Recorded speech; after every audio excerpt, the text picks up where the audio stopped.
அன்பார்ந்த இணையதள நேயர்களை மீண்டும் www.qcrc.in என்ற இணையதளத்திற்காக நியூஸ் தமிழ் செய்தி அறிக்கையில் உங்களை சந்திப்பதில் பெருமகிழ்ச்சி அடைகிறோம். இன்று 18 பிப்ரவரி 2009 முக்கிய செய்திகளை தற்போது பார்க்கலாம். அமெரிக்க அதிபர் திரு பராக் ஒபாமா அவர்கள் ஆப்கானிஸ்தானில் உள்ள தாலிபான்களின் கொட்டத்தை ஒடுக்குவதற்கு மேலும் 17,000 அமெரிக்க ராணுவ வீரர்களை ஆப்கானிஸ்தான் அனுப்ப தயாராக இருப்பதாக வாஷிங்டனிலிருந்து செய்திகள் வந்து கொண்டிருக்கின்றன. அல் கொய்தா தீவிரவாத இயக்க தலைவர் ஒசாமா பின் லேடன் பாகிஸ்தானின் எல்லைப்புற மாகாணத்தில் உள்ள குரோம் ஏஜென்சிஸ் பகுதியில் பதுங்கி இருப்பதாக செயற்கைக்கோள் உதவியுடன் மேற்கொள்ளப்பட்ட அமெரிக்க புவியியல் ஆராய்ச்சி ஒன்று தெரிவித்துள்ளதாக தகவல்கள் வந்து கொண்டிருக்கின்றன. பாட்னா நீதிமன்றம் இன்று வெளியிட்டுள்ள ஒரு தீர்ப்பில் சிபிஐ எம்எல்ஏ அஜித் சர்கார் என்பவரை கொலை செய்த வழக்கில் நாடாளுமன்ற உறுப்பினரான பப்பு யாதவை ஜாமீனில் விடுதலை செய்துள்ளதாக ஒரு அதிர்ச்சி தகவல் பாட்னாவிலிருந்து வந்து கொண்டிருக்கிறது. விடுதலை சிறுத்தை கட்சியின் இளம் சிறுத்தைகள் எழுச்சி பாசறை நிர்வாகியாக இருக்கும் திரு தமிழ்ச்செல்வன் என்பவர் கடலூரில் திடீரென்று தீக்குளித்ததாகவும் இலங்கை தமிழர்களுக்கு எதிராக மத்திய அரசும் மாநில அரசும் செயல்பாடுகளை கண்டித்து இந்த செயலில் இறங்கியதாக ஒரு அதிர்ச்சி தகவல் கடலூரிலிருந்து வந்து கொண்டிருக்கிறது. எய்ம்ஸ் மருத்துவமனையின் முன்னாள் தலைவராக இருந்த திரு வேணுகோபால் எப்படி திராவிட மக்களுக்கு எதிராக பல சதிகளை செய்தவரை மத்திய அமைச்சர் அன்புமணி ராமதாஸ் எப்படி விரட்டி அடித்தாரோ அதேபோல் தேர்தல் கமிஷனின் ஆணையரான திரு கோபால்சாமி அனுப்பியிருந்த பரிந்துரையை மத்திய அரசு நிராகரித்ததாகவும் நவீன் சால்வாவை நீக்க கோரும் தலைமை தேர்தல் கமிஷன் பரிந்துரை நிராகரிக்கப்பட்டுவிட்டதாக இன்று பாராளுமன்றத்தில் விவாதம் நடந்தபோது வெளியுறவு மந்திரி பிரணாப் முகர்ஜி தெரிவித்ததாக தகவல்கள் வந்து கொண்டிருக்கின்றன. டெல்லி நொய்டாவில் பல குழந்தைகள் காணாமல் போய் அவற்றை திருடியவர்கள் குழந்தைகளை கொலை செய்ததை டெல்லி போலீசார் கண்டுபிடித்து அவர்களுக்கு தற்போது தூக்கு தண்டனை வாங்கி கொடுத்த நிலையில் தற்போது டெல்லியில் உள்ள குடிசை பகுதிகளில் 22 குழந்தைகள் கடந்த வாரத்திலிருந்து காணவில்லை என்ற ஒரு அதிர்ச்சி தகவல் டெல்லியிலிருந்து வந்து கொண்டிருக்கிறது. மத்திய அரசு சட்டத்தில் செய்துள்ள பல மாற்றங்களை எதிர்த்து இந்திய முழுவதும் உள்ள வக்கீல்கள் தொடர்ந்து போராட்டம் நடத்தி கொண்டிருப்பதாகவும் அந்த சட்டங்களை உடனே திரும்ப பெற வேண்டும் என்று கூறி இந்தியா முழுவதும் வக்கீல்கள் போராட்டம் நடத்தி வருவதாக தகவல்கள் வந்து கொண்டிருக்கின்றன.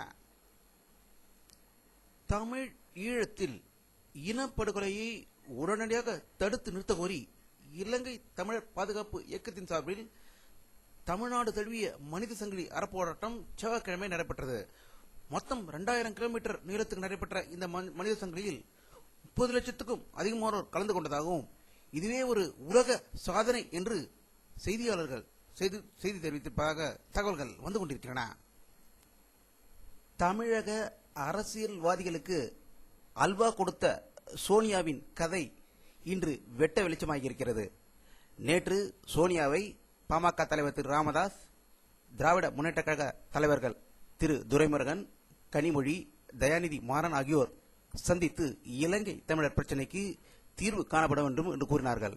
ஆனால் இன்று நாடாளுமன்றத்தில் பேசிய சோனியாவின் ஏவு கணையான திரு முகர்ஜி இலங்கை பிரச்சினைக்கு விடுதலை புலிகள் தான் காரணம் என்றும் போர் நிறுத்தம் செய்ய இந்தியா வலியுறுத்தாது என்று லோக்சபாவில் வெளியுறவு அமைச்சர் பிரணாப் முகர்ஜி இன்று அறிவித்ததால் கோபமடைந்த தமிழக எம்பிக்கள் அதற்கு எதிர்ப்பு தெரிவித்து கடும் போராட்டம் நடத்தியதாக நாடாளுமன்றத்திலிருந்து செய்திகள் வந்து கொண்டிருக்கின்றன.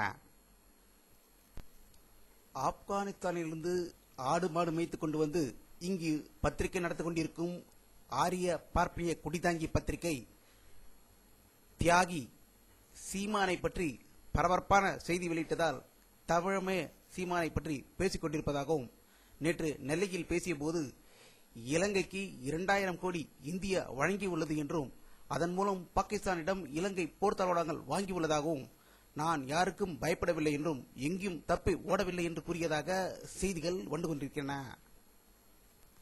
ஐக்கிய நாடுகள் சபை வெளியிட்டுள்ள ஒரு புள்ளி விவரத்தில் உலகத்தில் அடுத்த 10 ஆண்டுகளில் உணவுப் பொருட்களின் விலை 30 - 35% உயர வாய்ப்பு இருப்பதாக தகவல்கள் தெரிவித்துக் கொண்டிருக்கின்றன. சென்னையில் உள்ள பிரபல ஜவுளி கடையான RMKV மற்றும் போதிஷ் நிறுவனங்களில் அதிரடியாக இன்று காலை 9 மணி முதல் வருமான வரித்துறை அதிகாரிகள் சோதனை நடத்தி வருவதாகவும், சென்னை, திருநெல்வேலி மற்றும் ஸ்ரீவில்லிபுத்தூரில் உள்ள போதிஷ் கடைகளில் அலுவலகங்கள் மற்றும் உறவினர்களின் வீடுகள், உரிமையாளர்கள் வீடுகளிலும் ஒரே நேரத்தில் 500 பேர் சோதனை நடத்தி கொண்டிருப்பதாக தகவல்கள் வந்து கொண்டிருக்கின்றன. இந்தியாவில் இதுவரை கண்டிராத விலையில் தங்கம் உச்சத்தை அடைந்திருப்பதாக தகவல்கள் வந்து கொண்டிருக்கின்றன. 10 கிராம் தங்கத்தின் விலை 15,750 ரூபாய்க்கு விற்கப்படுவதாகவும், வருங்காலங்களில் இது மேலும் உயர வாய்ப்பு அதிகம் இருப்பதாகவும், இதற்கு காரணம் உலக அளவில் தங்கத்தை வாங்குபவர்கள் எண்ணிக்கை அதிகரித்துக் கொண்டே இருப்பதுதான் காரணம் என்று செய்திகள் வெளிவந்து கொண்டிருக்கின்றன. வானிலை அறிக்கை 18 பிப்ரவரி 2009 பிற்பகல் 3 மணி வரை எடுக்கப்பட்ட சேட்டலைட் புகைப்படத்தை தற்போது பார்த்துக் கொண்டிருக்கிறது. தமிழகத்தில் மேகமூட்டம் எதுவும் தெரியாது, சுத்தமாக இருப்பதை இந்த படத்தில் காணலாம். இத்துடன் இந்த செய்தி அறிக்கை நிறைவடைகிறது. மீண்டும் நியூஸ் தமிழ் செய்தி அறிக்கையில் உங்களை சந்திக்கும் வரை உங்களிடமிருந்து விடைபெறுவது உங்கள் கே. பாலாஜி. நன்றி.